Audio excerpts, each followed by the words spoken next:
And hello, It fans, and welcome back to another episode of the Zone TV Movie Entertainment. With me, your host Jonathan, once again bringing you my thoughts and review for tonight's episode of It. Welcome to Derry, Season 1, Episode 3. So, I'm in my hotel room right now in Florida. So, I got to actually watch it on actual HBO TV. So, there's something new. Because I normally just watch it on HBO Max, but it was actually they actually have the channel here, so that's kind of cool. So this episode was very interesting. I really did like this episode a lot. There was still a lot of questions about why is the government still want this supposed weapon? They're looking for some kind of weapon. And by the way, spoilers if you have not seen this episode yet. So we all know from last week's episode, Lily, she got, committed to an asylum because they thought she was crazy, doing tantrums in the grocery store when she was attacked by Pennywise. And the other girl, she's just trying to get her father out of prison or jail.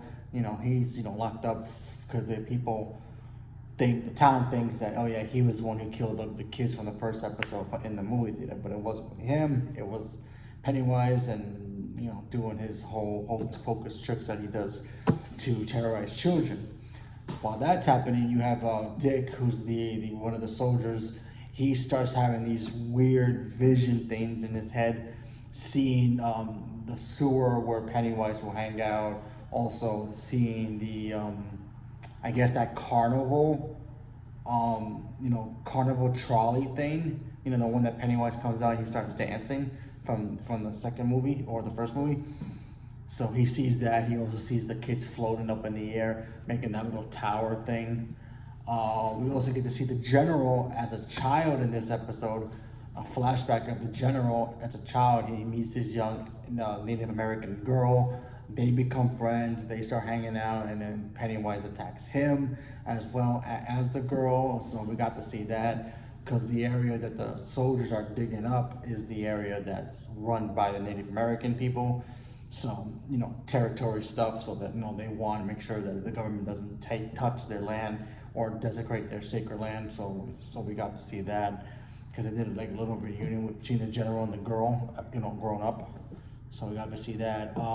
Then the kids decide they need proof. They need to make sure they have proof that whatever killed, the other kids, they can capture it on film. And, they meet up with, Will, the colonel's son, and the other kid, the little Spanish kid that he starts hanging out with. They all decide they're going to go try to see if they can bring out the stain and take some pictures so that way they have proof. And that's basically the gist of the episode. They did got proof of the pictures that they got when they took it, because they took pictures of the dead kids who died at the movie theater, the two boys and the little girl. And of course, Will, the son of the colonel, he took a picture. I guess looks like Pennywise. So that was pretty much the end of the episode. So this episode was great. The whole visual stuff I liked a lot. The whole making the cemetery. I still don't understand why kids in those time periods will hang out at cemeteries. That's just creepy enough, but whatever. And it had like a whole Stranger Things vibe. When, if you guys remember in the Stranger Things season 4 finale, the Upside Down was literally coming up to the main surface. So it kind of had that feeling when the ground was shaking. All these ghosts were coming after the kids, and Pennywise was using his hocus pocus against them. So that was cool. I'm starting to like these new kids, obviously. I mean, Lily, I really liked, and the other girl, I liked them too already. They were the main girls from the beginning. But the other two kids, I like them a lot. I think I like Will a lot. I think he's kind of brave, but kind of like not sure of things. So that's cool. And the other kid, I call him like Fonzie Jr. because he acts like he's cool, but he's laid back a little bit, so he's got the smoothness to him. So I dig that.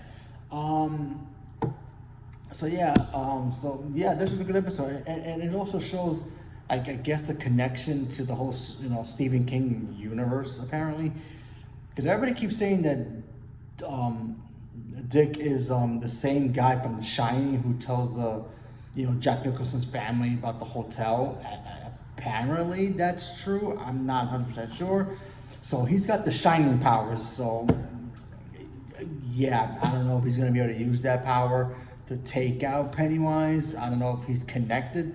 That the power that he has is connected to Pennywise. So I don't know.